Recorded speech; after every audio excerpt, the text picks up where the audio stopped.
Radio Midi, Christine Bouillot. Lors de cette motion de censure à 16h déposée par les députés NUPES, cette motion on va dire de défiance, on va en parler dans un instant, mais avec notre invité, c'est Thomas Porte. Bonjour.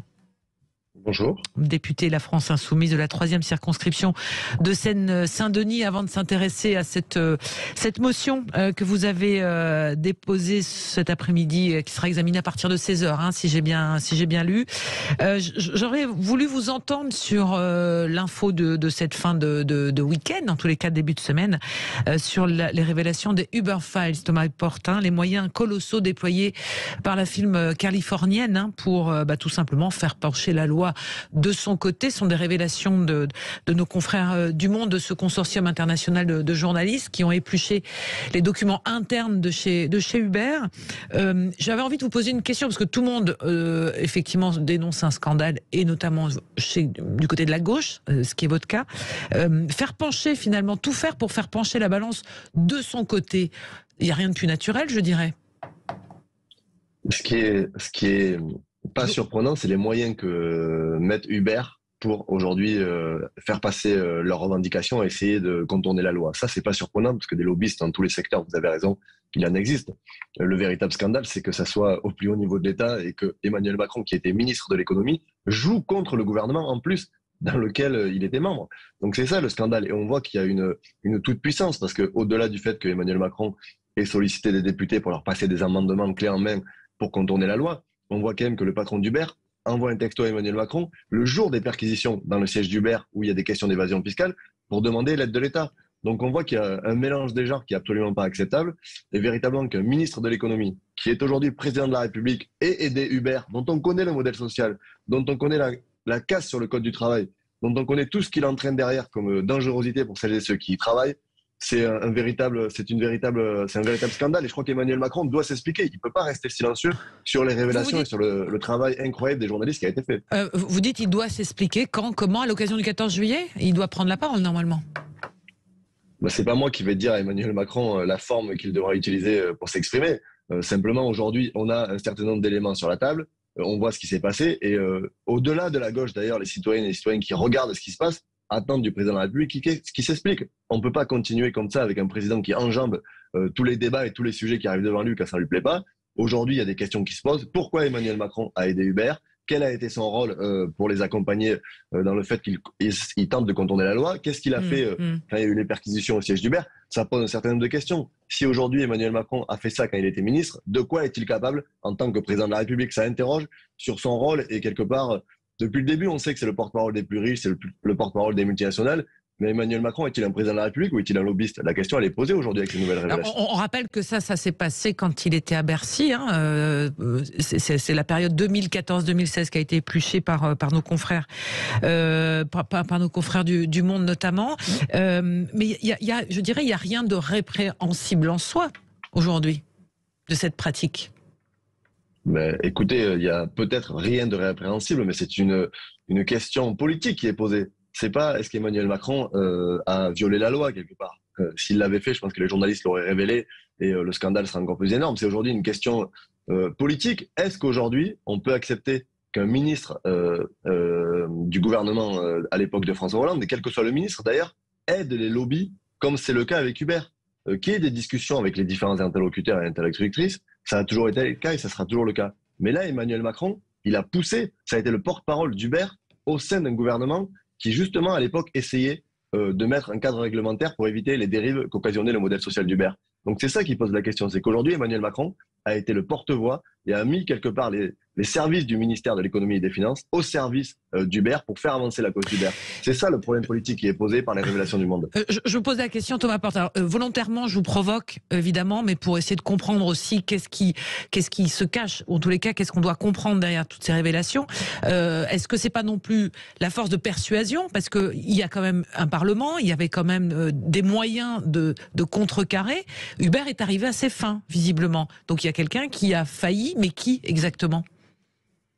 Je ne sais pas aujourd'hui qui a permis à ce qu'Uber arrive à ses fins, mais en tout cas, ils avaient une oreille attentive, et je dirais plus qu'une oreille, en la personne du ministre de l'économie. C'est ça qui pose souci. Oui, mais il y avait un Parlement, une loi arrive au Parlement, après elle ne peut être adoptée que si le Parlement est d'accord ou pas. Vous êtes d'accord, Thomas Porte? C'est ça que je veux comprendre. Bien sûr, mais de ce qu'on sait aussi dans ces révélations du Monde, c'est que Emmanuel Macron a aidé à ce que certains députés déposent des amendements. Donc, il a poussé pour que les députés portent les revendications d'Uber. C'est ça aussi. Il y a une espèce de mélange déjà entre ministres, Parlement, lobby, et Emmanuel Macron a tout mélangé pour faire avancer le fait que Uber puisse s'installer en France et contourner le cadre social, et y compris, mais moi je le redis, quand un PDG d'une entreprise se permet d'envoyer un texto à un ministre pour lui dire « je suis perquisitionné, ça va pas », il y a un véritable sujet. Ça interroge sur les liens qu'il y a entre Uber et Emmanuel Macron. Et je le redis, Emmanuel Macron doit s'expliquer sur ce qu'il s'est passé, quel a été son rôle et qu'est-ce qu'il a mis en place. Alors, je profite que vous soyez là, Thomas Porte, juste pour terminer avec le dossier Uber, mais qui découlera aussi sur la discussion qu'on aura sur la motion de censure qui sera examinée cet après-midi. Est-ce que Uber, pour vous, est-ce que vous avez déjà utilisé le service Uber Eats ou Uber Taxi? C'est bien ou c'est pas bien? Je l'ai déjà utilisé parce que quand on est invité dans certaines émissions, vous n'êtes pas sans savoir que certains passent par ce service-là. Bien sûr. Aujourd'hui, c'est le modèle social créé par Uber n'est pas un modèle vertueux, n'est pas un modèle qui permet à des gens d'avoir un travail avec un cadre social, avec une protection du travail et la question des accidents du travail, par exemple, qui n'est pas pris en compte quand vous êtes salarié de chez Uber. Donc nous, aujourd'hui, on n'est pas contre les chauffeurs de taxi ou contre les chauffeurs de VTC. Simplement, ce qu'on dit, c'est qu'il faut un cadre social harmonieux.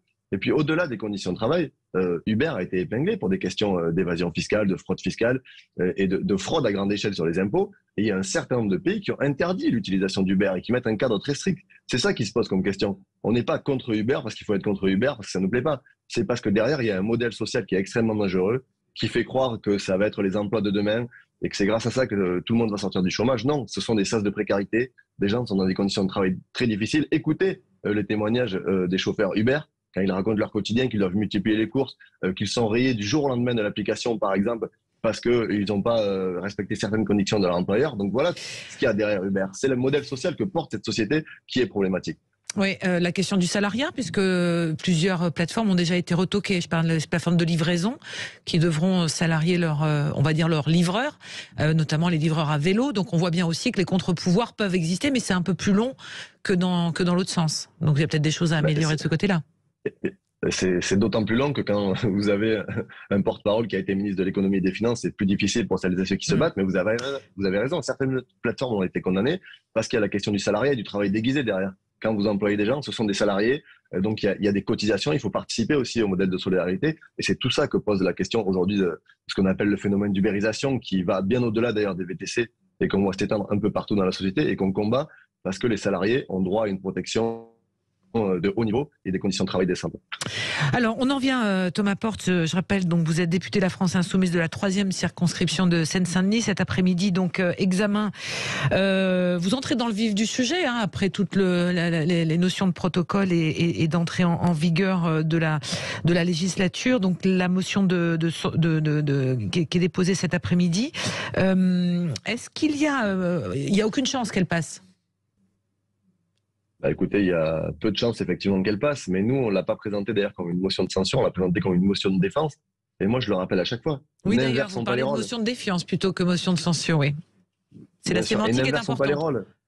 Oui, parce que cette motion de censure, elle n'est pas venue au soir du deuxième tour des élections législatives où on s'est dit ça y est, on va la déposer pour la déposer parce qu'il faut le faire. Non, c'est pas ça. Nous, la première chose que nous avions demandé, c'est que Elisabeth Borne vienne devant le Parlement demander la confiance, faire ce qui est l'usage républicain depuis plus de 30 ans en France, que tous les pays européens font, y compris le Parlement européen, qui est quand même pas l'instance la plus démocratique, et pourtant il y a un vote de confiance au début de la mandature. Et Elisabeth Borne a refusé de demander la confiance au Parlement. Donc nous, en réaction à ça, on a déposé une motion de défiance pour permettre à chaque parlementaire de se positionner sur le discours de politique générale et de dire s'il est d'accord ou pas avec la Première ministre.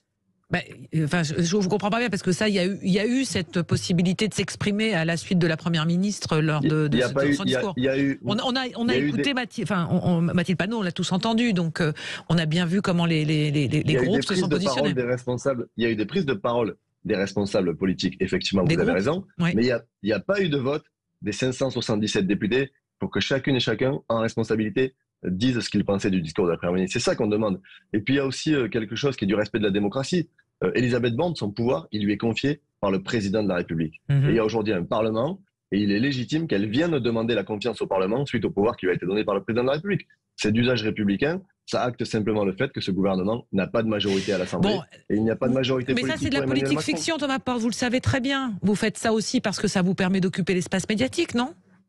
Non, on le fait parce que c'est un acte politique et c'est aussi le rôle de l'opposition de déposer une motion de censure. Si on était d'accord avec Emmanuel Macron, on serait dans la majorité. On n'aurait pas fait la campagne présidentielle de Jean-Luc Mélenchon, on n'aurait pas fait la campagne législative avec la NUPES, on aurait rejoint la majorité. Aujourd'hui, simplement, on dit qu'il y a des problèmes politiques qui ne sont pas réglés dans ce pays.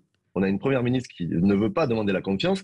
Donc, il faut bien acter le fait qu'il y a une première force d'opposition à l'Assemblée et qui est la NUPES. Donc, ça veut dire que pour vous, le débat, c'est de savoir qui est le premier opposant au gouvernement.